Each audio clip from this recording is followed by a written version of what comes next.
Buenas tardes a todas y a todos. Muchas gracias, Elena, y muchas gracias a Transparencia Internacional, en la persona de su presidenta, Silvina Bacigalupo, por invitar a la Dirección General de Gobernanza Pública a participar en este taller organizado, como se señalaba al comienzo de la sesión, en el marco de la Semana de la Administración Abierta. Es un placer compartir con ponentes como Conchi Campos y Jorge esta sesión, al igual que con Dayana, que, como ha explicado Elena, tiene dos partes bien diferenciadas. En la primera sesión tendremos la ocasión de conocer de la mano de Conchi los compromisos en materia de integridad del cuarto plan, y seguidamente se expondrán los principales hallazgos de la guía, diseño de indicadores de riesgo de integridad política. Transparencia Internacional se suma con este acto a los más de 500 organizados en el marco de la Semana de la Administración Abierta, que ha consolidado un año más la posición de liderazgo en el seno de la Alianza para el Gobierno Abierto en la organización de la semana. Queremos agradecer por parte de la Dirección General de Gobernanza Pública este entusiasmo de los organizadores de los distintos eventos, y en esta ocasión el que organiza Transparencia Internacional, porque da muy buena muestra de la vitalidad de la Semana de la Administración Abierta y de su contribución al objetivo de acercar las instituciones a la ciudadanía.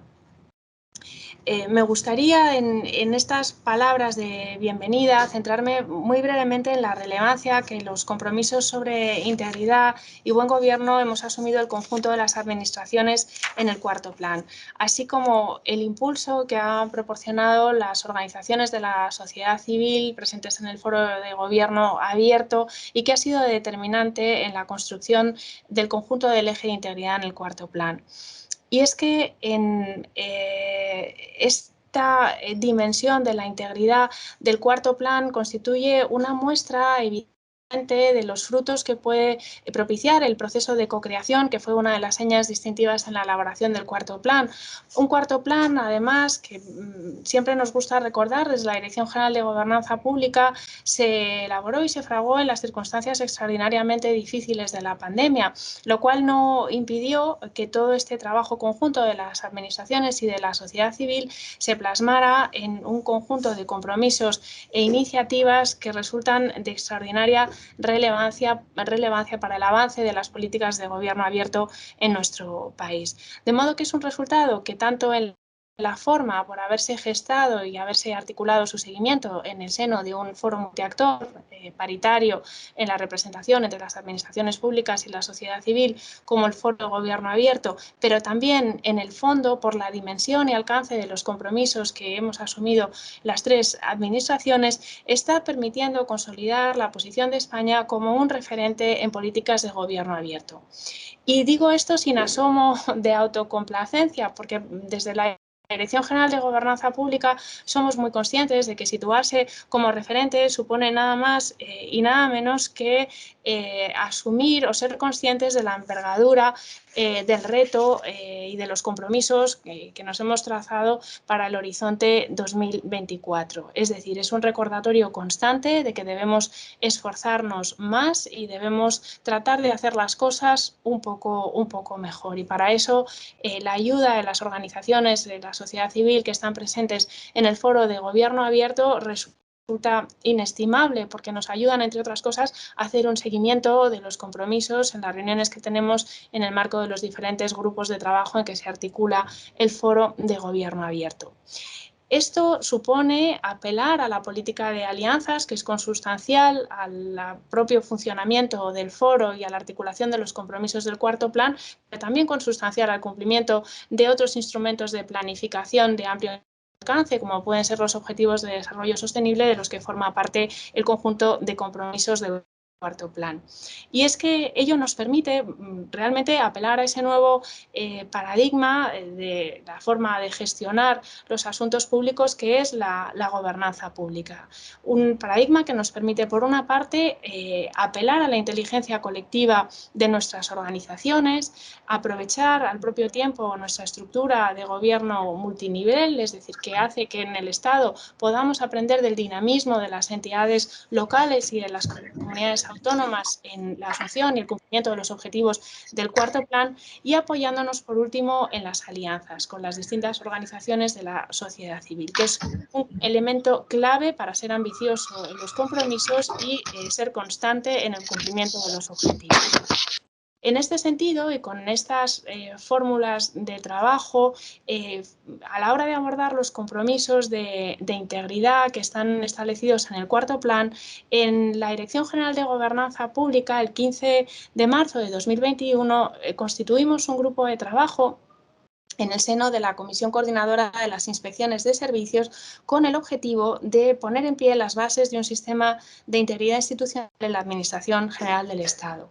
Como todos ustedes saben, las inspecciones de servicios son los órganos especializados en control interno y en evaluación de los servicios de cada uno de los ministerios y de los departamentos ministeriales. Están integradas por personal altamente cualificado, que además para el acceso a la condición de inspector de servicios hay que superar un curso que es, en fin, complejo de superar, y éramos conscientes de que esta comisión coordinadora, que está constituida desde el año 1978 y que aglutina los esfuerzos de las distintas inspecciones de servicios departamentales, era el órgano idóneo para abordar el cumplimiento de las iniciativas del cuarto plan relacionadas con la construcción de la dimensión preventiva de un sistema de integridad pública, porque a las inspecciones de servicios se les atribuye, entre otras muchas funciones, la de promover actuaciones que favorezcan la integridad y un comportamiento ético de los empleados y de las empleadas públicas.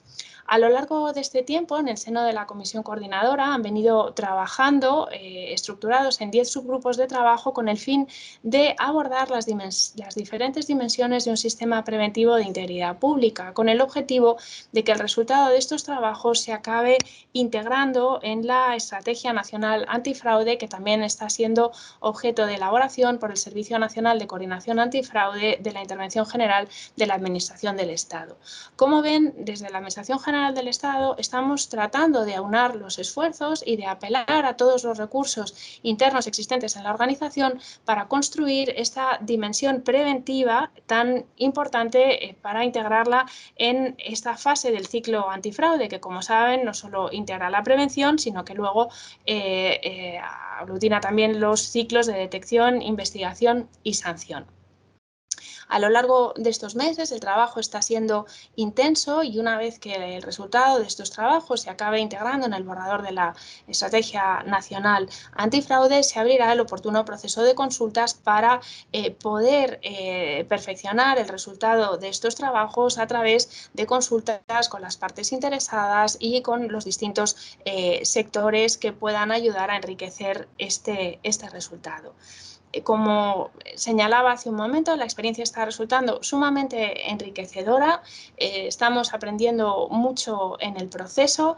Es un proceso que además viene favorecido por la experiencia previa de la constitución de estructuras de gobernanza para cumplir con los compromisos que en materia de prevención del fraude establece el PRTR, establecen las órdenes del Ministerio de Hacienda referidas al programa de fondos Next Generation, y esta experiencia sin duda está contribuyendo a apuntalar un trabajo que era muy necesario en el ámbito de la Administración General del Estado, que permite cumplir con la iniciativa referida a la construcción de la dimensión preventiva de los sistemas de integridad pública, pero que amplía su objeto ya no solo a la protección de los intereses financieros de la Unión, sino a cualquier comportamiento que pueda ser contrario a los intereses de la hacienda pública o que pueda socavar la confianza ciudadana en la Administración General del Estado.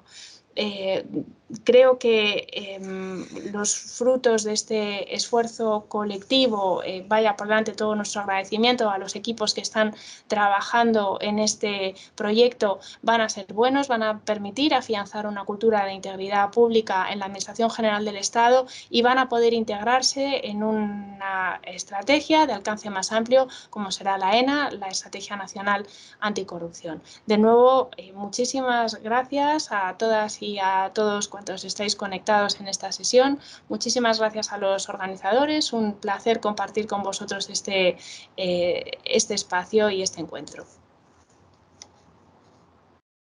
Bueno, agradecer las palabras de la Directora General de Gobernanza Pública y sin mayor dilación quería pasar a la ponencia de la doctora Concepción Campos Acuña, que es doctora en Derecho por la Universidad de Santiago de Compostela y codirectora de la Red Localis.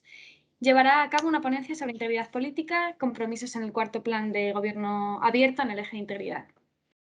Bueno, buenas tardes a todos y a todas. Encantada de compartir este evento de la Semana de Administración Abierta, algo que desde luego creo que defendemos todos, y aunque concentremos, ¿no?, la actividad de difusión, divulgación y conocimiento en esta semana, son 365 días al año, 366 en año bisiesto, aquellos en los que intentamos promover y alcanzar los objetivos de esta Administración Abierta. Encantada de escuchar a la Directora General de Gobernanza Pública, Clara Mapelli, y también, por supuesto, a la presidenta de Transparencia Internacional, a Silvia Bacigalupo. Dos mujeres extraordinarias. Como presidenta de Mujeres en el Sector Público no puedo dejar de resaltar, ¿no?, la valía profesional de estas dos grandes mujeres y sobre todo la gran labor que realizan para intentar que esta administración que sirve a la ciudadanía sea mejor, porque en definitiva ese es el marco en el que debemos de situar todas las iniciativas de administración abierta, construir una sociedad mejor, alineada con los ODS, alineada con la Agenda 2030 y de mejorar los servicios que se prestan a la ciudadanía y los derechos y libertades fundamentales que tan importantes son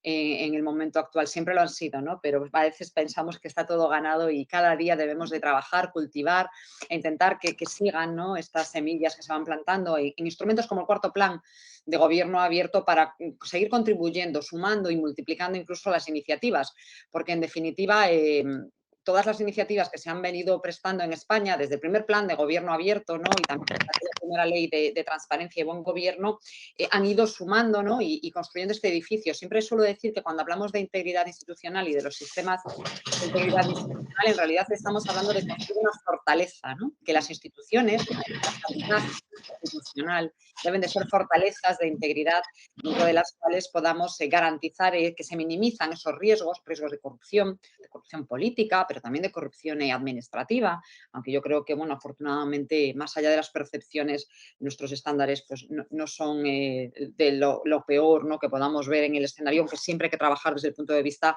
de la mejora continua e iniciativas como la Estrategia Nacional Anticorrupción van a ayudarnos sin duda a reforzarlo. He de decir ya que utilizaré mucho más la palabra integridad que fraude y corrupción, porque el lenguaje tampoco es inocente. Esto, bueno, en distintas iniciativas lo he comentado ya y creo que es importante que nos acostumbremos a girar el foco, ¿no? Es verdad que mediáticamente y a efectos a veces del clickbait, ¿no?, de vamos a pinchar, es mucho más pues digamos que fácil, ¿no?, tocar las palabras de corrupción, corruptos, fraude, que va a generar mucha más atención, y que cuando hablamos de integridad hablamos de filosofía, de moral, de Aristóteles, de temas que como que son muy etéreos y que no interesan y que parece que estamos hablando de cuestiones filosóficas. Antes de entrar en profundidad a intentar, bueno, pues dar un dibujo, tampoco quiero consumir más tiempo del que tengo asignado a los compromisos del cuarto plan de gobierno abierto y esa proyección en la integridad política, sí que quiero decir que realmente cuando hablamos de esta integridad hablamos también de esa mejora de la calidad de los servicios públicos, de mayor eficiencia, de mayor racionalización en la asignación del gasto y, por lo tanto, de una mayor disponibilidad de los recursos públicos. Y también poner en valor la labor de políticos, funcionarios y funcionarias que hay en el conjunto, ¿no?, de más de 20.000 entidades del sector público, y resulta muy atractivo, como digo, poner el foco en la manzana, pues no podrida, ¿no?, pero bueno, tocada, ¿no?, a veces por determinadas conductas irregulares, cuando es al revés, ¿no?, cuando tenemos excelentes servidores públicos, excelentes responsables políticos, y lo único que hay que hacer es seguir mejorando y, sobre todo, ganarnos esa legitimidad y esa confianza. Creo que la confianza institucional es uno de los bienes más preciados que hay y es muy frágil, ¿no? Una vez que se rompe o que se destruye o que se cuartea, ¿no?, hablando precisamente de esos riesgos, es muy complicado restaurarla y repararla, ¿no? Por eso es tan importante hacer gestión de riesgos, y este documento que se va a presentar a continuación de mi intervención me parece una idea fantástica, ¿no? La gestión de riesgos, que es algo en lo que estábamos poco acostumbrados desde el punto de vista de la gestión de los sistemas de integridad, ¿no? Teníamos una posición, como si me lo permiten, muy pasiva, ¿no? Y yo creo que esto nos cambia el rol y nos permite ser activos, nos permite ser proactivos en la detección de estos riesgos y, por lo tanto, trabajar desde la prevención, ¿no? Yo, que llevo muchos años hablando de compliance, realmente no es ni porque el término sea más glamuroso, que sí que es verdad que, claro, interesa mucho más, alguien escucha compliance, que integridad o ética ética, que parece que son temas como más así vetustos, sino porque habla de prevención. Y tenemos que partir de esta premisa, ¿no? La prevención nos permite, por una parte, anticiparnos y evitar el daño o minimizar los daños que se producen en aquellos casos en los cuales no hayamos podido reducir, ¿no? Tal y como nos recuerda Coso e Intosai, el riesgo cero no existe. Por lo tanto, vamos a minimizar los riesgos y la probabilidad y, sobre todo, la detección. Un poco pensando en la filosofía que apuntaba la directora general, que trata en las órdenes de la Orden 1030 de 2021 del sistema de gestión del Plan de Recuperación, Transformación y Resiliencia, y como yo digo, caballo de Troya que hemos metido para fomentar los sistemas de integridad en las instituciones públicas. Si bien es verdad que ahí habla de fraude y de corrupción, pero que en realidad de lo que nos está hablando es de diseñar sistemas de integridad. Si nos vamos al artículo 6 de la Orden 1030, lo que vemos es el dibujo de un sistema de integridad, pero ni siquiera de compliance, sino de los de la OCDE, de cuando la OCDE en su recomendación sobre integridad pública y luego en su manual sobre integridad pública nos va describiendo, ¿no?, los elementos tipo y sobre todo la importancia que tiene algo que es de lo que vamos a hablar hoy, que es ese liderazgo dual, ¿no? Porque la administración es esto, es gobierno y es administración y requiere un liderazgo político, pero también requiere un liderazgo directivo, un liderazgo técnico, ¿no? Decía Leon Blum que el buen gobernante o el servidor público es aquel que une competencia política o profesional junto a integridad de la conducta, ¿no? Y hay que esperar que estos líderes en todos los ámbitos sean capaces de dirigir equipos, de ser inspiradores, de liderar con el ejemplo, siempre con el ejemplo, ¿no? Ese mínimo ético, ese tone of the top y estableciendo una cultura organizativa que promueva la integridad. Y esto no es solo decirlo, es hacerlo, ¿no? Es establecer sistemas de integridad, asignarles la prioridad del máximo nivel a la integridad dentro de la organización, supervisar la organización y asignar recursos.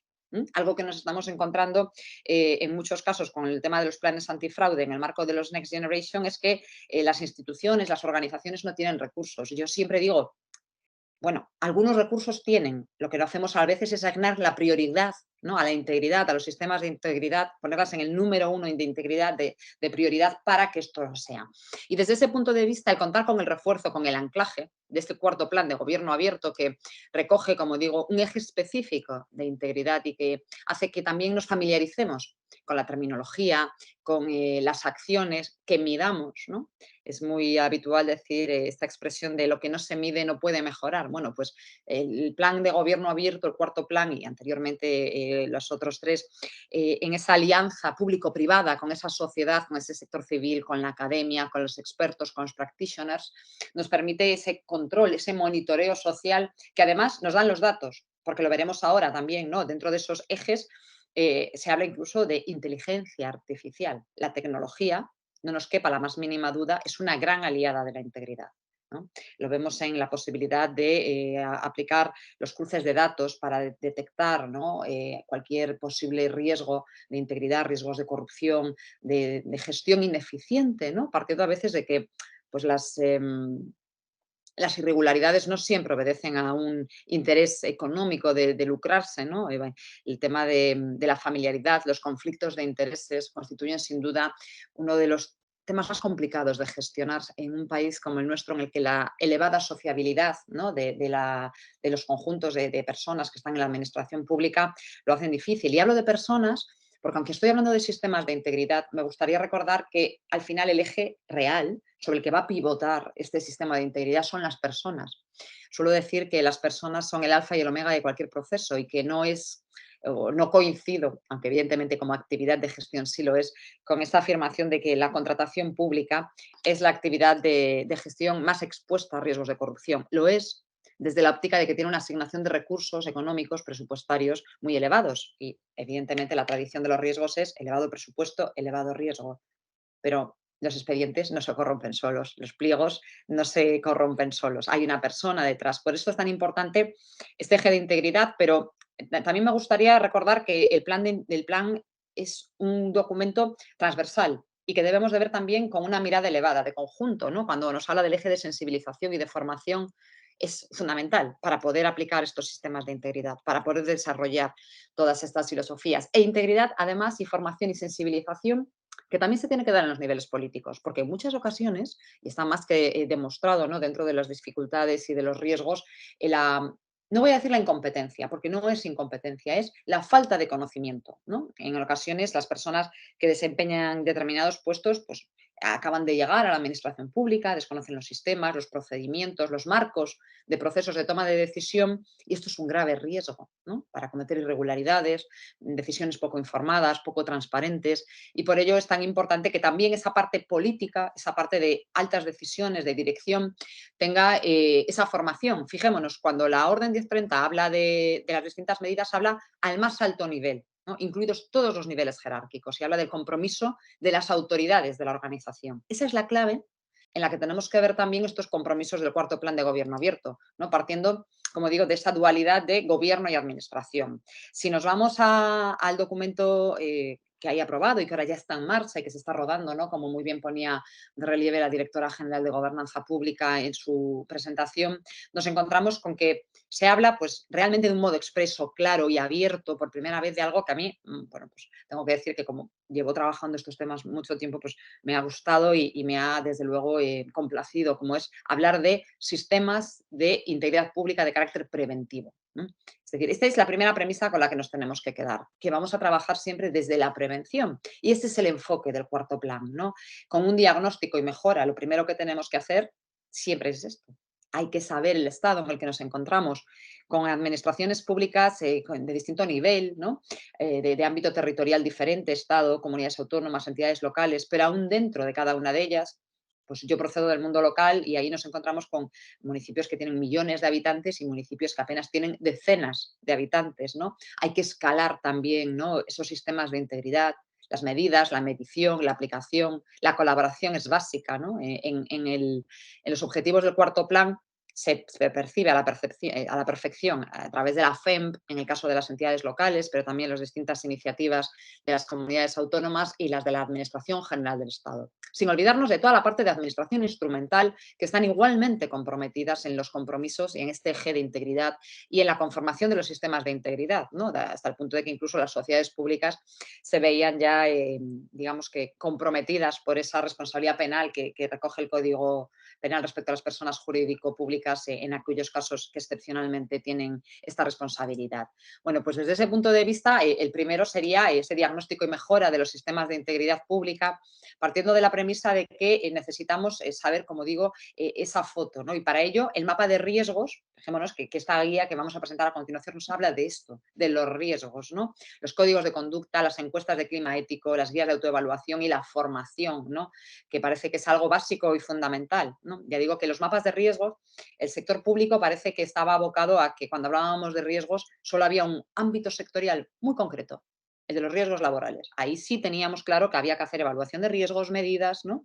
Y yo cuando intento, porque es complejo en ocasiones y aparte también a los responsables políticos explicarle, ¿no? El tema de los riesgos y las medidas de contingencia, ¿no? Pues ese operario que se sube a un árbol sin un arnés o que está en una obra sin un casco, ¿no? El riesgo que se caiga, que tenga un daño físico y esa medida, ¿no? Correctora, pues ese casco, ese arnés, ese chaleco, bueno, pues trasladémoslo. Hay un riesgo, la falta de formación, la falta de conocimiento, la falta de capacitación, la falta de controles en ocasiones, ¿no?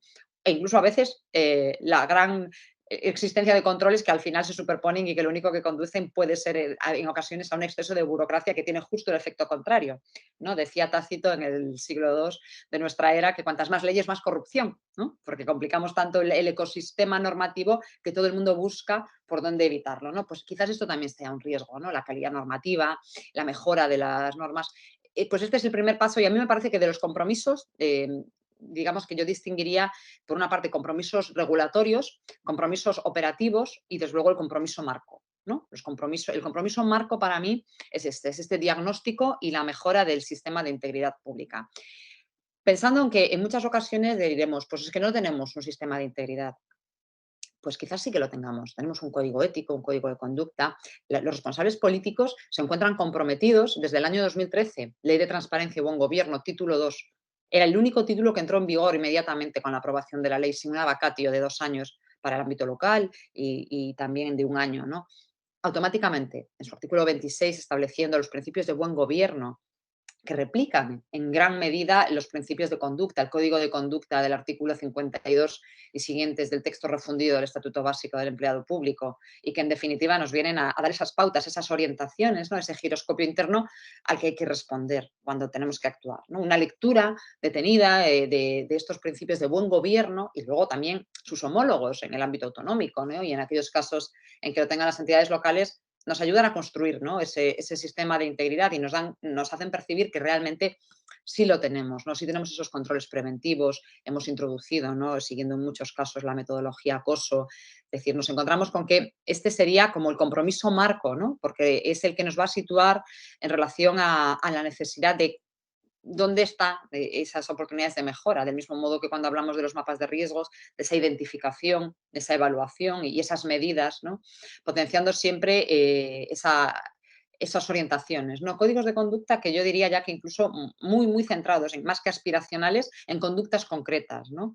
Ya vamos a bajar, ¿no? Como yo digo habitualmente, de thinking al doing, ¿no? Vamos a ser doers y vamos a contemplar específicamente un ejemplo tipo y que además está muy asociado también, ¿no? A los riesgos de integridad política, el de los regalos, los obsequios, las ventajas en el acceso a determinados servicios y que ha sido objeto de regulación, tanto en buen gobierno como en empleados públicos y que ahora también se pone el foco en el caso de la orden ministerial, ¿no? Esa elaboración de guías, de recomendaciones, ¿no? De herramientas útiles, versátiles, rápidas y eficaces que pueden ayudar a ello, ¿no? Y algo que me gusta mucho y que no se hace mucho todavía, ¿no? El clima ético, el clima organizativo me parece algo básico. Decía hace un rato que cuando hablamos de los sistemas de integridad hablo de esas fortalezas, ¿no? De esa gran fortaleza que es la institución y en la que luego se desarrolla la actividad pública.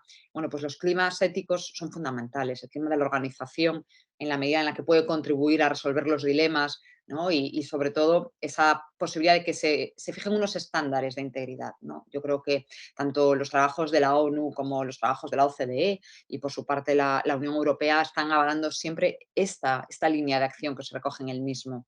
Partiendo de esa premisa y descendiendo ya a lo que sería algún compromiso de carácter regulatorio, ¿no? Que de los que se presta especial atención, nos encontramos con uno en particular que está recogido en algunas normas autonómicas, pero no a nivel básico, que es el registro de los grupos de interés, de los lobbies, ¿no? La actividad de lobby, que, pues, por muchas razones, no tiene buena prensa. Yo creo que la actividad de lobby es necesaria, es importante para defender los intereses. Yo suelo decir que la Asociación de Mujeres en el Sector Público es un lobby, precisamente para posicionar y avalar, ¿no? Los derechos y la igualdad, bueno, pues es legítima siempre que sea transparente, ¿no? Recordemos que ya en el año 2015 el Consejo de Transparencia y Buen Gobierno publicaba una recomendación de publicar las agendas políticas, dejando luz y taquígrafos. No sucede nada porque los responsables políticos se reúnan con grupos de interés del ámbito energético. Ahora mismo, por ejemplo, que estamos, ¿no? en un momento clave y crucial desde ese punto de vista. ¿Por qué no? Pero hagámoslo con transparencia, con luz y taquígrafos, ¿no? Bueno, pues yo siempre he dicho que una de las debilidades que tenía la ley de transparencia es esta omisión, ¿no? Porque el momento en el que se publicaba ya tenía un grado de madurez suficiente esta materia y me parece interesante. Ahora bien, nada impide y no es necesario tener una ley para que podamos ser transparentes en nuestra gestión. Esto es muy importante. Los responsables políticos no necesitan que el BOE les dé cada pauta de actuación.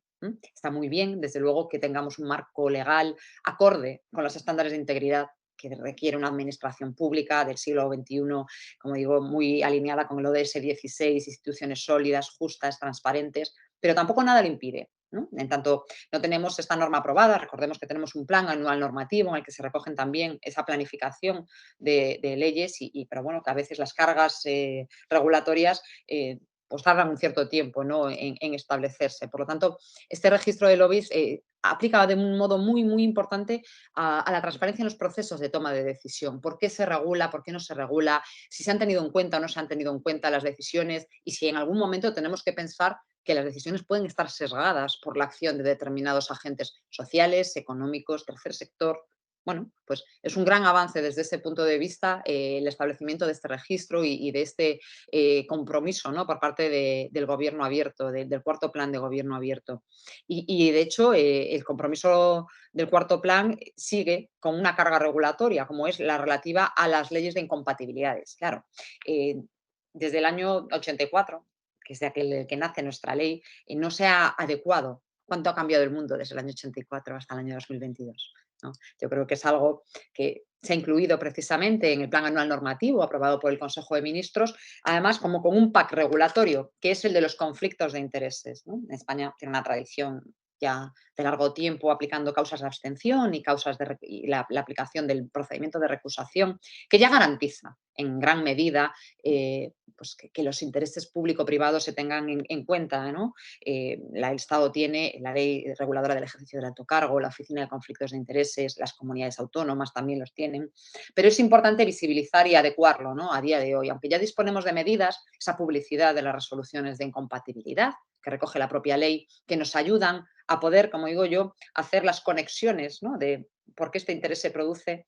El marco normativo debe estar actualizado, debe de estar centrada en las necesidades de esta administración y en cómo hemos ido mejorando esos estándares de publicidad, de transparencia, de acceso a la información y que nos permitirá prevenir en gran medida, ¿no? El conflicto de intereses es un tema muy complejo, extraordinariamente complejo y de los que realmente están calando gracias en estos momentos a este caballo de Troya que decía, ¿no? Estos planes antifraude, porque la Comisión Europea ha puesto siempre un gran foco sobre este tema, con la OLAF, el Manual de Conflictos de Intereses, las orientaciones aprobadas por la Comisión Europea en el año 2021. Bueno, en gran medida vemos que también coinciden con nuestras causas de abstención, pero yo creo que este marco regulatorio era importante que se actualizase, ¿no? Y que teniendo en cuenta esas diferentes posiciones que se ocupan dentro de la administración pública, responsabilidad política, responsabilidad directiva y luego administración, ¿no?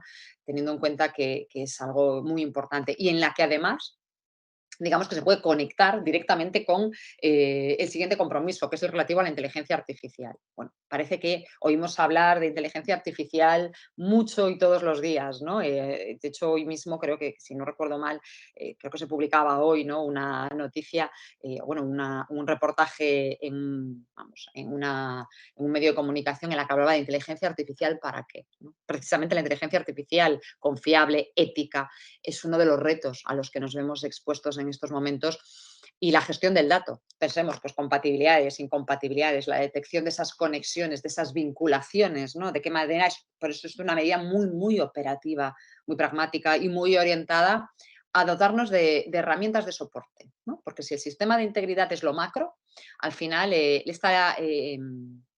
digamos que esta alianza entre la integridad y la inteligencia artificial nos daría herramientas operativas, ¿no? Porque la tecnología, bueno, pues ofrece campos infinitos de oportunidades, ¿no? Y nos puede ayudar también a mejorar los procesos de toma de decisión, a analizar los resultados, los impactos de nuestros procesos de toma de decisión, a detectar los riesgos en los mismos, ¿no?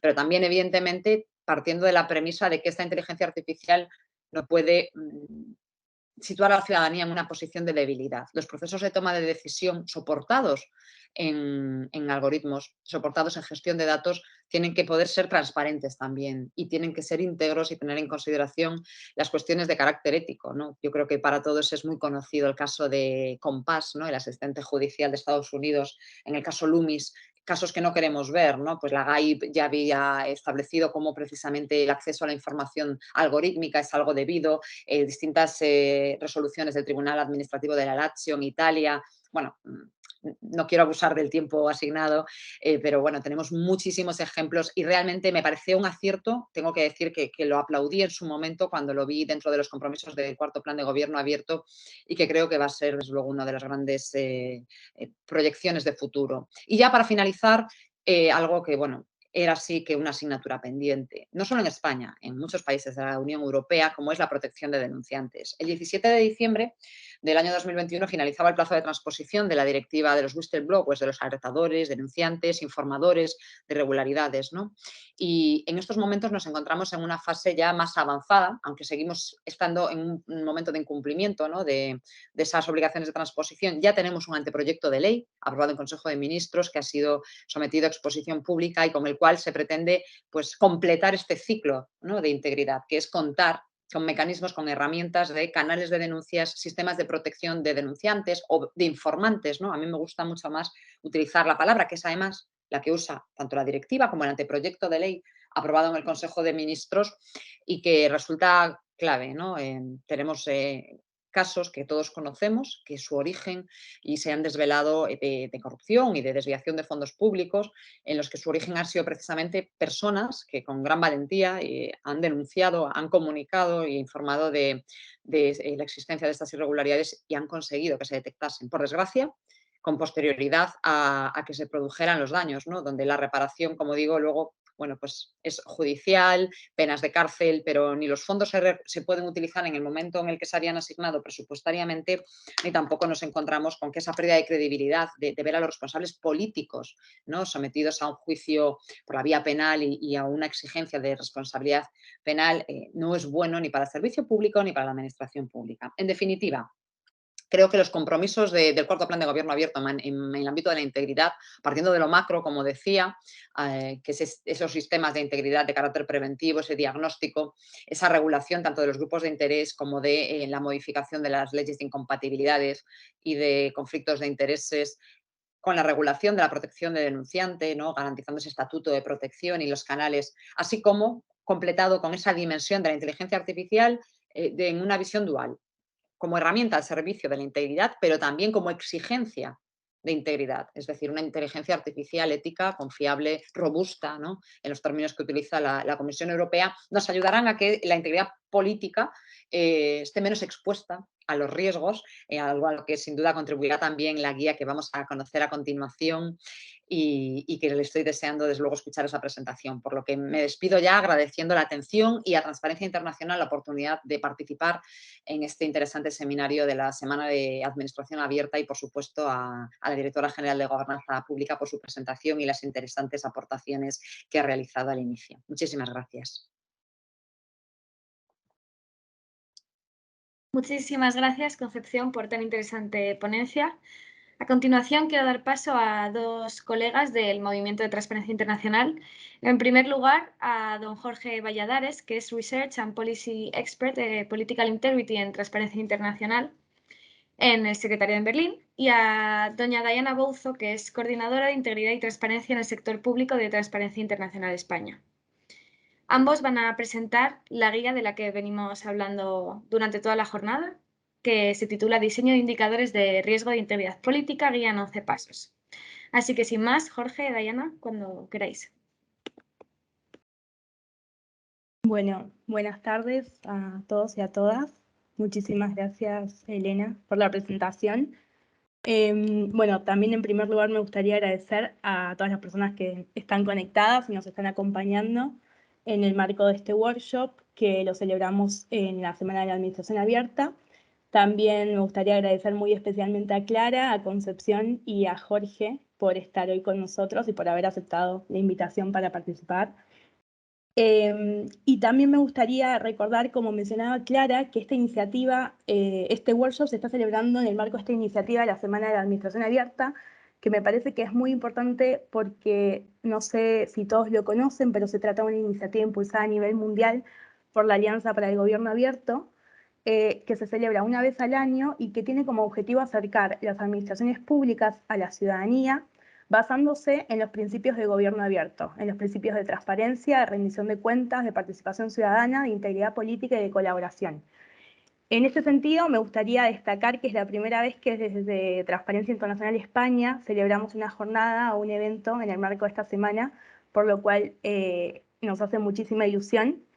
Y también me parece importante destacar que Transparencia Internacional España, desde enero 2021, es miembro permanente del Foro de Gobierno Abierto, este foro integrado por igual cantidad de miembros de las administraciones públicas y de la sociedad civil, y justamente es en el marco de este Foro de Gobierno Abierto en donde se debate cómo las administraciones públicas van avanzando en el cumplimiento de estos compromisos que mencionaba Concepción, que surgen del cuarto plan de gobierno abierto, que en el caso de España abarca un periodo de 4 años, de 2020 a 2024, y justamente a través de la celebración de reuniones periódicas de los distintos grupos de trabajo que se estructuran en los distintos ejes del plan, se va haciendo este seguimiento por parte de la sociedad civil y de las administraciones públicas.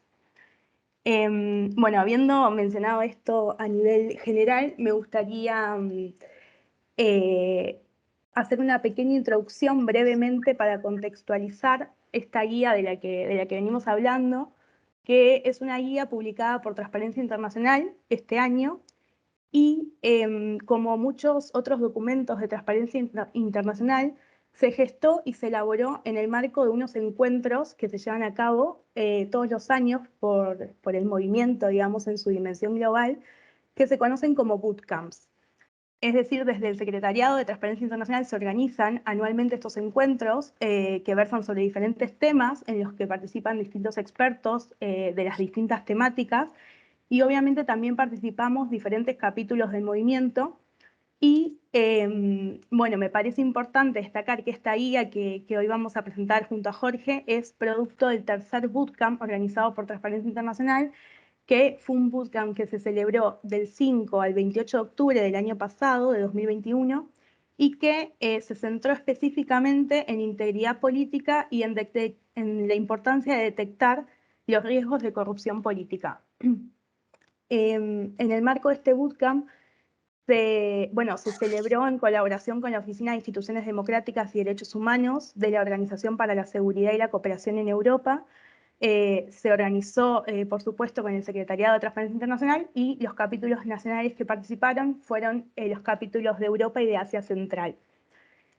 También me parece importante para contextualizar de dónde surge, digamos, o cuáles son los trabajos previos que viene haciendo Transparencia Internacional en este tema, que en las ediciones anteriores del bootcamp se elaboraron también otras herramientas de prevención de la corrupción. Por ejemplo, en 2019, los participantes diseñaron un mecanismo de vía rápida para responder a determinados riesgos a los que se enfrentan las reformas democráticas. En el bootcamp que se celebró en 2020, en colaboración con distintos expertos, también los capítulos debatieron y validaron dos checklists o listas de control para supervisar el rol que tienen los terceros en la financiación política y la publicidad política digital. En función de este trabajo que se viene haciendo, desde Transparencia Internacional se identifica que los comportamientos que se vinculan con la corrupción pueden adoptar múltiples formas y pueden involucrar a diferentes actores. En este sentido, me parece importante destacar que a nivel europeo muchas personas siguen considerando que los intereses particulares influyen o pueden influir en la adopción de decisiones públicas. Y precisamente esta potencial vinculación entre intereses privados o particulares y la toma de decisiones públicas debilita de alguna manera la confianza de la ciudadanía en las instituciones. Según los datos del Barómetro Global de la Corrupción de 2021 de Transparencia Internacional, específicamente en lo que concierne al ámbito regional de la Unión Europea, la mayoría de los ciudadanos de la Unión Europea, un 56%, cree que su gobierno está dirigido por unos pocos grandes intereses que miran por sí mismos. Es decir, que piensan que la corrupción política es un problema en sus países. Estos porcentajes aumentan en el caso, por ejemplo, de Eslovenia, de Chipre o de Bulgaria, que tienen 70%, 68% y 68% respectivamente. En líneas generales, 4 de cada 5 ciudadanos de la Unión Europea, lo que representa un 83%, creen que las empresas utilizan dinero o conexiones para conseguir contratos públicos, al menos de vez en cuando. En función de estos datos, creo que es importante mencionar que para desarrollar políticas públicas que puedan contribuir de forma efectiva a prevenir la corrupción y, por supuesto, a fomentar una cultura de mayor integridad y de transparencia, resulta indispensable contar con indicadores específicos que midan los riesgos de integridad política en el ámbito público. Es precisamente en este sentido y en este contexto que desde Transparencia Internacional se elabora y se publica esta guía de 11 pasos que abarca las fases de desarrollo, de implementación y de validación de los indicadores de corrupción en el ámbito de la política. El objetivo principal de esta guía es ofrecer a las organizaciones y a los grupos de la sociedad civil, así como también a las administraciones públicas, una primera aproximación a las pautas o a los elementos básicos para desarrollar técnicas para medir la corrupción política. Bueno, en esta presentación intentaremos hacer un breve recorrido por los distintos pasos a seguir para el diseño de estos indicadores y de esta manera plantearnos de qué manera se pueden utilizar por parte de las administraciones públicas. Le cedo la palabra a Jorge, que bueno, va a comenzar con esta presentación y profundizar sobre estos pasos para poder elaborar los indicadores. Muchísimas gracias. Muchas gracias, Dayana, y es un placer estar con todos este muy ilustre panel para conversar sobre cómo usar datos abiertos y en general todas las oportunidades de las herramientas que ofrecen las herramientas de administración abierta para contribuir desde la sociedad civil a prevenir violaciones o riesgos a la integridad política. Nuestro punto de partida para esta guía, con todo el contexto que ha dado Dayana, es la utilización de datos abiertos que surgen como resultado de iniciativas como las iniciativas de la administración y el gobierno abierto. Buenos datos que sean comprensivos, legibles por máquinas, oportunos, accesibles, etc., permiten, en primer lugar, detectar estas conexiones personales o institucionales que existen entre estas esferas, entre las esferas privada y pública, que puedan ser indicativas de riesgos, de favores o de captura estatal, ¿no?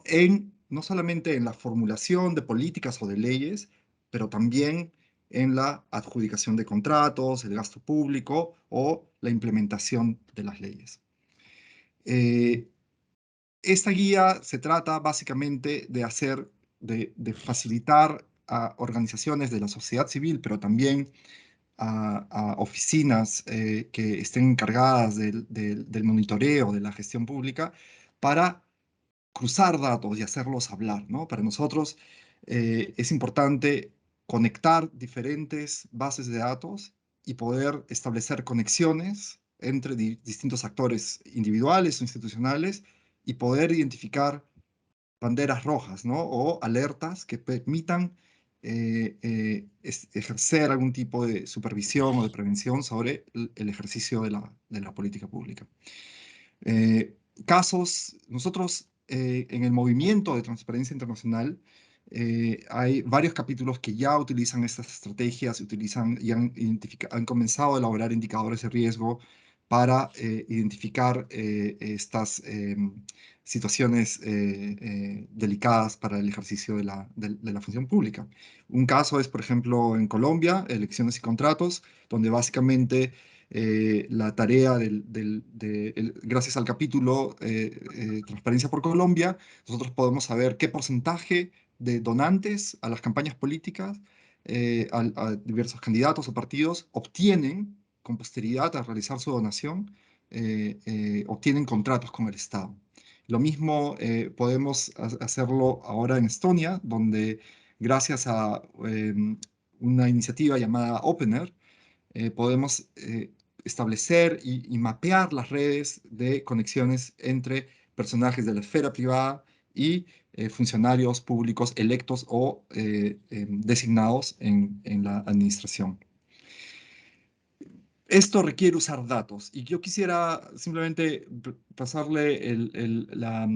preguntarle a Dayana si nos quisiera un poco ilustrar brevemente cuál es la situación de los datos abiertos en España.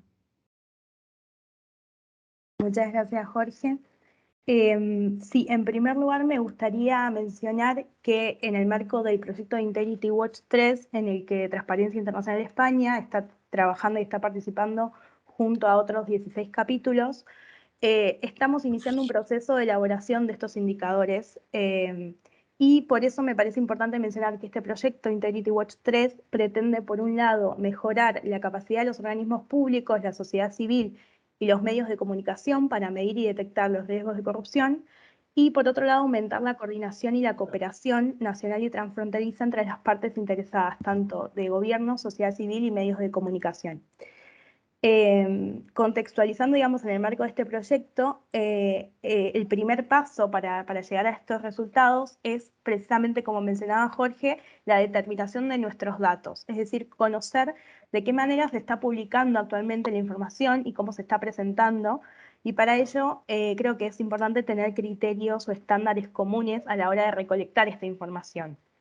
En este sentido, desde Transparencia Internacional se elaboró un handbook, una guía, digamos, con una metodología para determinar un inventario de las fuentes de datos más relevantes para detectar la influencia indebida de cada país.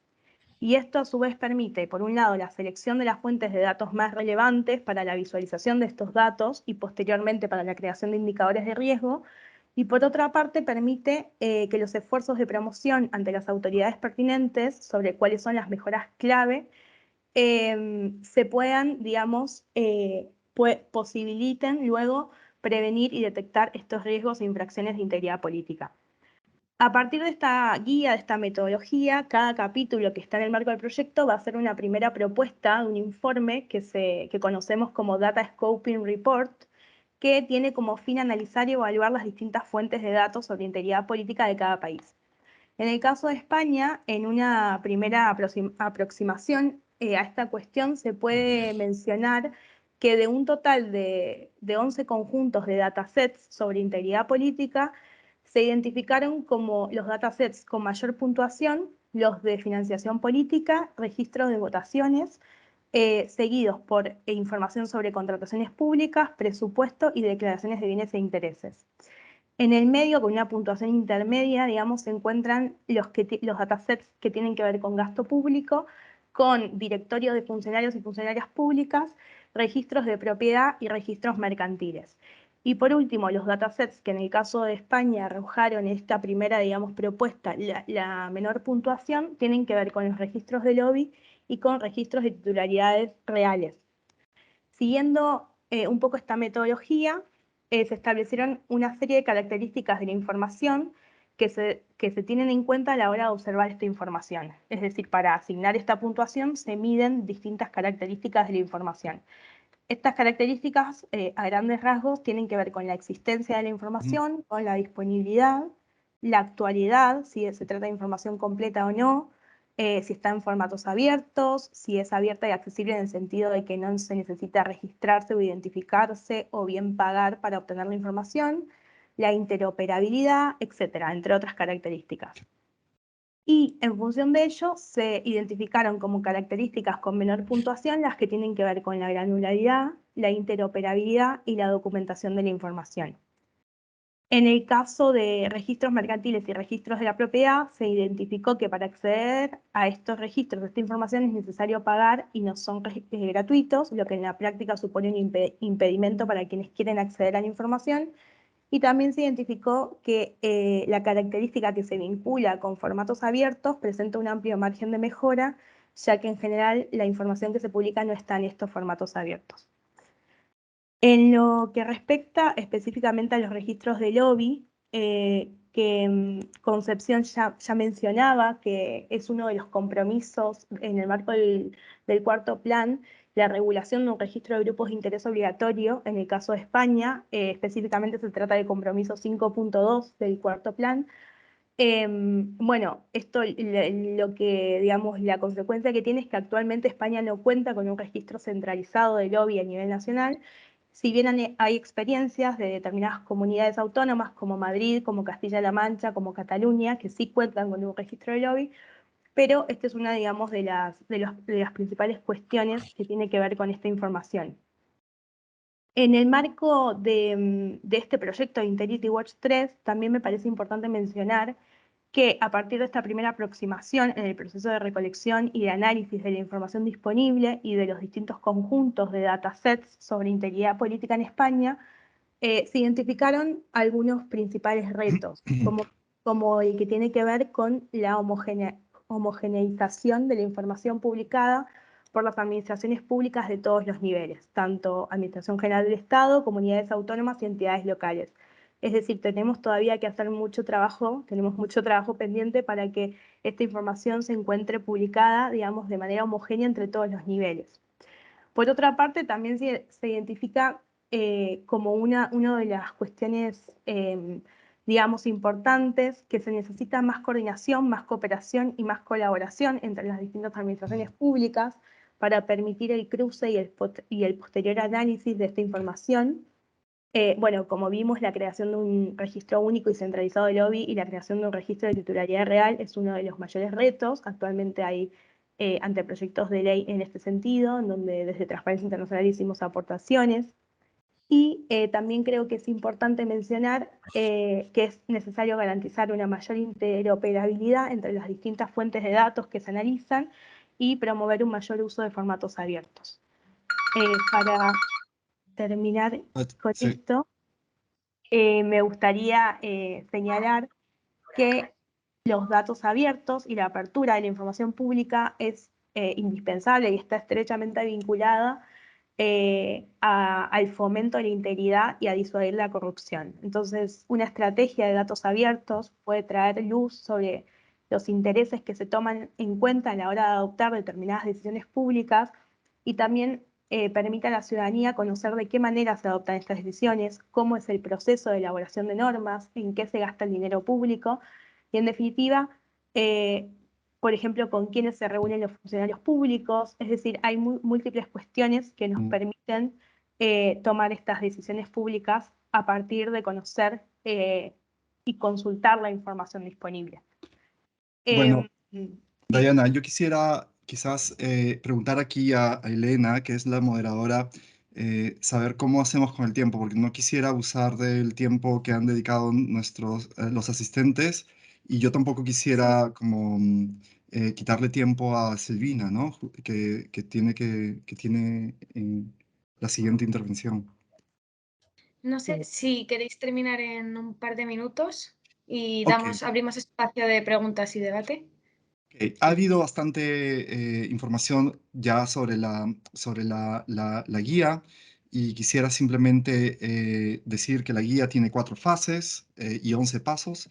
La primera fase se refiere a definiciones, definiciones como definir los objetivos, qué es lo que se quiere medir. Ya lo he dicho, concepción, lo que no se mide no puede mejorar. Luego, definir bien la corrupción y la integridad, y también describir los esquemas de corrupción que son predominantes en cada país. Luego, reunir los datos, sobre todo, en particular, en el paso 5 nos interesa reunir 3 tipos de datos: aquellos datos que tienen que ver con la influencia sobre decisiones, financiamiento político, declaraciones de interés, lobby, pero también los datos sobre el contenido de las decisiones. Es decir, tratar de construir bases de datos que tengan que ver con los resultados de votaciones, los contratos públicos, el gasto público, etc. Y finalmente, quizás lo más importante es también datos sobre los beneficiarios de esas decisiones, los beneficiarios finales de las empresas que resultan favorecidas por contratos, los registros de propiedad, los registros tributarios también. La tercera fase tiene que ver con el desarrollo de indicadores, y ustedes, si es que revisan la guía, van a poder entrar en los tecnicismos de esto. Yo lamentablemente no voy a poder ahondar ahora, pero no es nada del otro mundo. Lo que sí es del otro mundo quizás tiene que ver con el cálculo de estos indicadores, donde podemos hacer uso desde filtros muy sencillos, utilizando herramientas informáticas, hasta el uso de regresiones, algoritmos y otras técnicas de computación que son ahora predominantes en el uso de Big Data, ¿no? Y finalmente, documentar los resultados de forma que puedan ser comprendidos y utilizables por las administraciones que tienen mandatos para prevenir y detectar riesgos en el ejercicio de la función pública. Aquí ustedes pueden encontrar la guía, está en el Knowledge Hub de Transparency International. Por favor, visiten. Yo voy a poner el link en el chat de esta reunión, y les agradezco mucho por su atención, y espero que puedan comunicarse conmigo si es que tienen alguna pregunta sobre cómo utilizarla o cómo en el futuro. Muchas gracias. Bueno, muchísimas gracias, Jorge, Diana. A continuación, vamos a abrir un espacio de debate y reflexión de unos 5 o 10 minutos antes de dar paso a la clausura de la sesión. Así que, tanto por el chat que está habilitado como quien quiera hacer la pregunta viva voz levantando la mano, es el momento.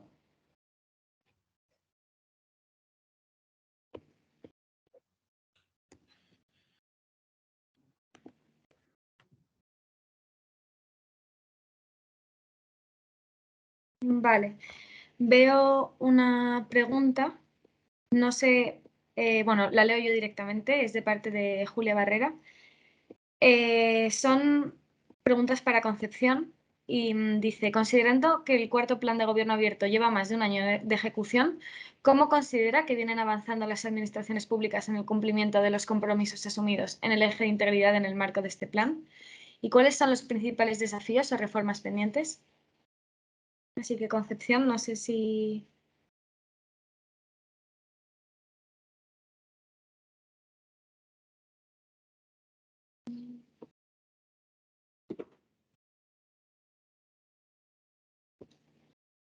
No sé si a lo mejor está teniendo algún problema de conexión o si no nos escucha.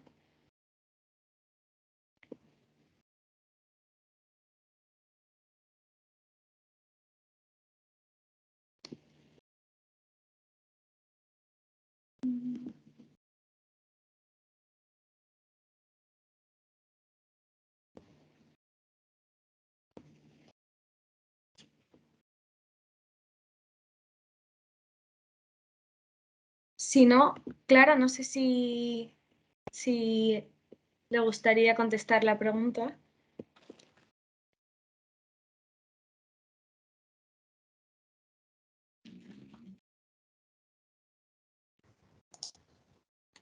Ya estoy conectada de nuevo. Vale. Sí. La pregunta se refiere a este primer año de balance de compromisos del cuarto plan, que en términos generales este balance fue presentado al Foro de Gobierno Abierto en su reunión de marzo de este año, de 10 de marzo de este año. En materia de integridad se han desarrollado las iniciativas fundamentalmente que tienen que ver con esa primera obligación que compete a las administraciones públicas, que se refería al diagnóstico sobre la integridad de los sistemas de integridad pública.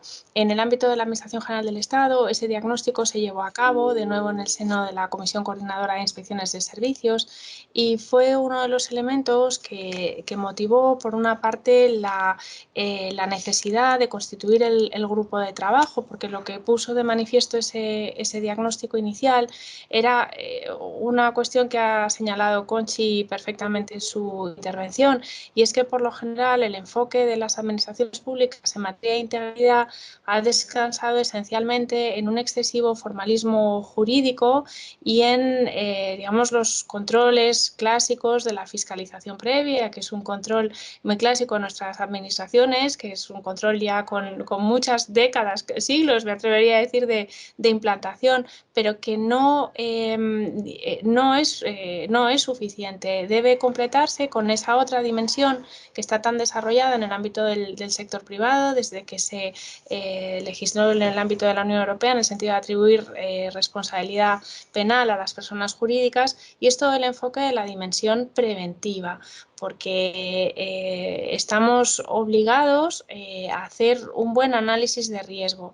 Y en el ámbito de las sociedades mediterráneas, como bien señalaba Conchi, las mayores fuentes de riesgo provienen, digamos, de los lazos y de las múltiples conexiones, además, bueno, pues en ámbitos de actuación más pequeños o en entidades de menor dimensión, esas redes pueden comportar un mayor riesgo al desempeño de las funciones en condiciones de objetividad.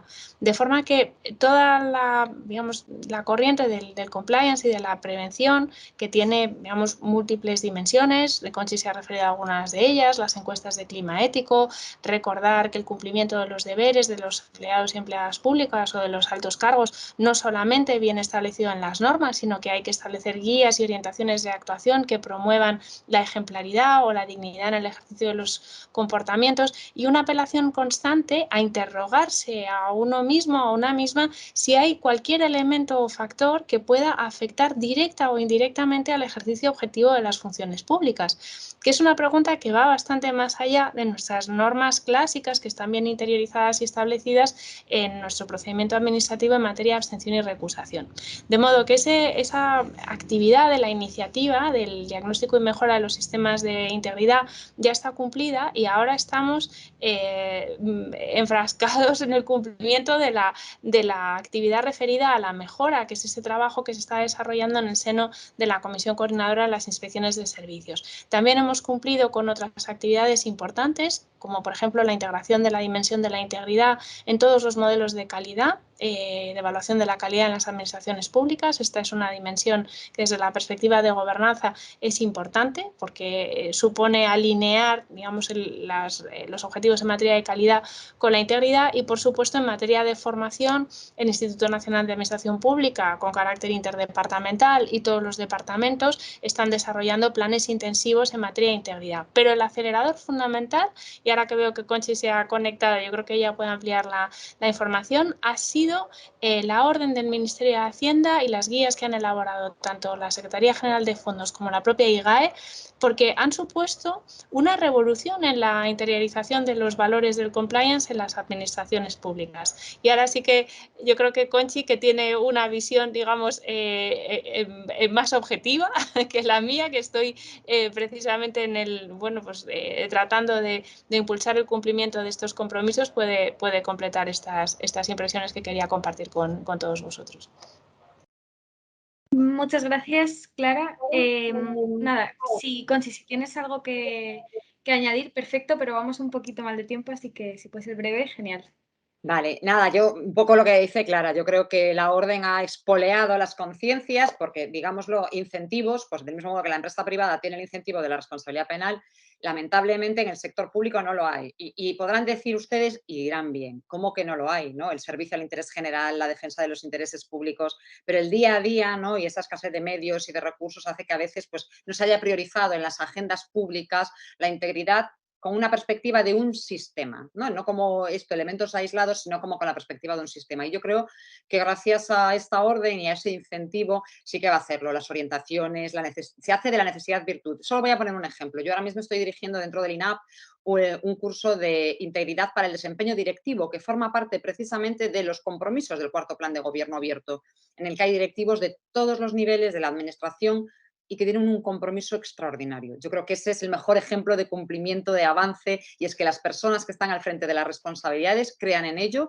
y estén dispuestos a esforzarse y a introducir todas estas técnicas dentro de la gestión. Los temas normativos a veces es imposible también dimensionarlo, ¿no? Tanto por el juego de las mayorías, las tramitaciones y demás. Y no es necesario siempre una ley, ni para que tengamos un registro de lobbies, ni para que tengamos una gestión más íntegra. Realmente necesitamos mucho más responsables públicos concienciados y vinculados a los temas de ética e integridad, y ahora, como digo, tenemos un incentivo además crediticio como son los Next Generation. Perfecto, pues muchísimas gracias tanto a Clara como a Conchi. Muchas gracias también a Julia por la pregunta. Hay una segunda petición por parte de Raquel Sánchez, la leo rápidamente y también rápidamente contestamos. Dice, me gustaría saber si, 1, los registros de lobbies que ya existen en algunas comunidades autónomas de los que se ha hablado tienen una configuración y fines similares. Y 2, ¿cuál es el proyecto de situación del proyecto de ley que el Gobierno anunció para regular esta materia? No sé cualquiera de las dos que quiera contestar. Bueno, el proyecto de ley entiendo que Clara probablemente tenga mejor información, ¿no? Y yo sobre el tema de las comunidades autónomas, decir que tanto comunidades autónomas como algunas entidades locales también de mayor tamaño tienen su propio registro de lobbies y sí que tienen unas características y una configuración similares. En Cataluña tiene también mucha tradición el registro de lobbies, quizás es de los que más potentes se ha puesto en marcha, y al final de lo que se trata es de aumentar los niveles de transparencia y de que haya la percepción, ¿no? De que esa posible influencia no es para que sean las decisiones de mi interés, sino para que se satisfagan los intereses en conjunto y para que haya intereses sectoriales que se tengan en cuenta en los procesos de toma de decisión pública, y que al final ese lobby también puede ser una entidad del tercer sector. Yo hago mucho la broma con el mundo local y digo que el lobby puede ser un AMPA, ¿no? Una asociación de padres y madres directamente. Por lo tanto, desde ese punto de vista sí que ya hay experiencia rodada, y también en el ámbito internacional, no solo de comunidades autónomas, que nos puede servir de interés. Gracias. Dejo a Clara la pregunta del tema normativo. Muchas gracias, Conchi. Gracias igualmente por la pregunta. Bueno, Conchi señalaba anteriormente como la agenda normativa, en este caso la agenda normativa que está contemplada en el cuarto plan, no solo en el cuarto plan, sino en los planes anuales normativos, en ocasiones, está sometida a otro tipo de condicionantes que exceden en buena medida la labor que se pueda desarrollar por parte de las direcciones generales. En este caso es, como saben, un compromiso en su vertiente normativa que está asumido en relación con 2 proyectos, no solo el registro de lobbies, sino la legislación de incompatibilidades que debe reformarse y reforzarse por la que tenemos, que es de carácter básico, data del año 84, pero son, como no les quiero ocultar, compromisos de enorme envergadura, entonces que requieren además el esfuerzo, en el caso de incompatibilidades, de las 3 administraciones en acordar unos elementos de carácter básico. La consulta pública, es decir, la primera fase de la elaboración de estos anteproyectos, ya se celebró, están contemplados para el año 2023, para el conjunto de las administraciones públicas españolas estamos embarcados en una agenda normativa de una intensidad considerable porque estamos obligados al cumplimiento de una serie de hitos para los desembolsos del PRTR, de forma que en algún momento se continuará con la tramitación. No son de mi área de responsabilidad, con lo cual, por lo que se refiere a los plazos, tampoco puedo avanzar más que los compromisos que el propio Gobierno ha asumido en los planes anuales normativos correspondientes al año 2023. Y es que las normas deberán elevarse en segunda vuelta al Consejo de Ministros en un momento apropiado para cumplir con este compromiso.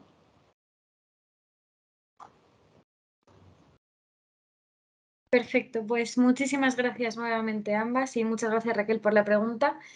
Ya para finalizar, nuestra presidenta, Silvina Baciga Lupo, que es catedrática de Derecho Penal por la UAM, llevará a cabo la clausura de la sesión. Bueno, pues muchísimas gracias a todos. En primer lugar, muy agradecida por haber podido asistir a tan excelente jornada con tan buenas ponencias. Las preguntas también absolutamente enriquecedoras, que creo que han puesto en un tiempo muy compacto. Se ha podido dar, yo creo que, un panorama absolutamente profundo de lo que significa el Plan de Gobierno Abierto, de lo que significa el eje integridad y transparencia, y se han puesto de relieve, yo creo, que las cuestiones más importantes. Simplemente 2 pinceladas para terminar a modo de resumen, quizás, de las cuestiones que a mí me han parecido que son las más importantes.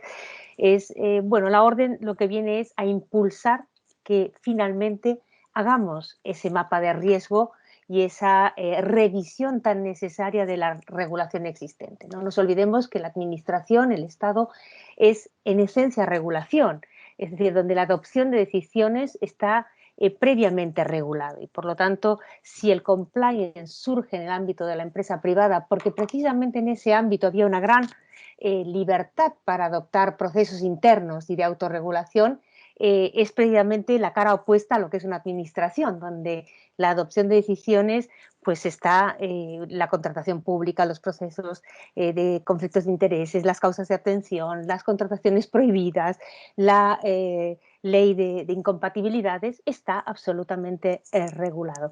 ¿Qué ocurría? Pues probablemente que no está actualizado, que necesitamos dar una visión, darle una vuelta de 180 grados a todo lo que había estado en este ámbito. Y a ello se añade, yo creo, que algo absolutamente importante, que es la transparencia. Es decir, la transparencia ya no como una herramienta de abrir las administraciones solo a la ciudadanía, sino sobre todo de abrir o de comunicar la adopción de decisiones que se adoptan. Es decir, para mí es un principio de gobernanza que se basa en la adopción, en la rendición de cuentas de las decisiones adoptadas, y de decisiones adoptadas ajustadas a derecho, en primer lugar, porque precisamente ajustadas a que no concurra un conflicto de interés, a que no concurra una prohibición, una contratación prohibida, a que no concurra un funcionario en incompatibilidad, es decir, precisamente a mostrar la legitimidad de las decisiones que se han adoptado, que es lo que genera confianza en la ciudadanía y que devuelve esa sensación de que las normas que hasta ahora existían, probablemente obsoletas en muchos de los supuestos, o que deben ser revisadas y adaptadas al nuevo escenario de riesgos con el que hoy tiene una sociedad que ha avanzado en tantos ámbitos, solamente basta ver los riesgos que hay tecnológicos, la posibilidad de aportar la documentación de forma telemática, etcétera, pues hay allí un nuevo campo importante para revisar. Creo que en este sentido el plan de gobierno abierto toca todos los ejes esenciales, tiene una potentísima agenda de transformación legislativa y de revisión en esta materia que debería dar sus resultados si logramos llegar a tiempo de poder realmente tener todas esas propuestas de ley o anteproyectos, proposiciones, etcétera, traducidas ya en un efectivo marco normativo y luego en una implementación correcta. Durante todo este tiempo, yo creo que todo el trabajo que se ha hecho desde la Dirección General ha sido importantísima en la sensibilización a las propias administraciones y a todos los funcionarios de la importancia de la labor que realizan, porque cuando estamos hablando de integridad en la función pública pareciera que hay dudas sobre la integridad de los funcionarios y yo creo que podemos estar muy satisfechos de que España tiene una administración pública muy dedicada, muy esforzada y siempre tratando de llegar al máximo. El problema es que a veces no están dados los que decíamos, o lo que hablaba antes Conchi también, los recursos, ¿no? Es decir, cómo priorizamos los recursos. Y creo que para eso está el plan de gobierno abierto que ha establecido, en definitiva, pues una hoja de ruta para que esas prioridades estén en primera línea. Sin más, pues mi agradecimiento desde luego a los ponentes, a los asistentes que han acogido de forma tan positiva esta jornada. Ojalá podamos dar, si hay más preguntas, estaremos abiertos en Transparencia Internacional para poder facilitar, adoptar y poder servir de facilitadores con nuestros magníficos ponentes. A Dayana y a Jorge también una especial agradecimiento por la presentación de la guía, que creo que será de mucho interés cuando la puedan todos consultar y poder empezar a trabajar con ella como punto de partida de estos temas. Muchísimas gracias a todos. Gracias Clara, gracias Conchi, Dayana y Jorge y a todo el equipo de Transparencia Internacional, a Elena por conducir la jornada y a todos los que están en el backstage, que no se los ve, pero que están pendientes de toda la logística informática para que esta jornada saliera en tiempo, a punto. Y muchas gracias también por esta breve extensión que al final se ha hecho un poquito más larga, pero bueno, la densidad de las ponencias lo merecía y yo agradezco mucho todas esas cuestiones. Muchísimas gracias a todos los asistentes y buenas tardes. Gracias. Muchas gracias. Gracias a todos. Muchas gracias. Muchas gracias.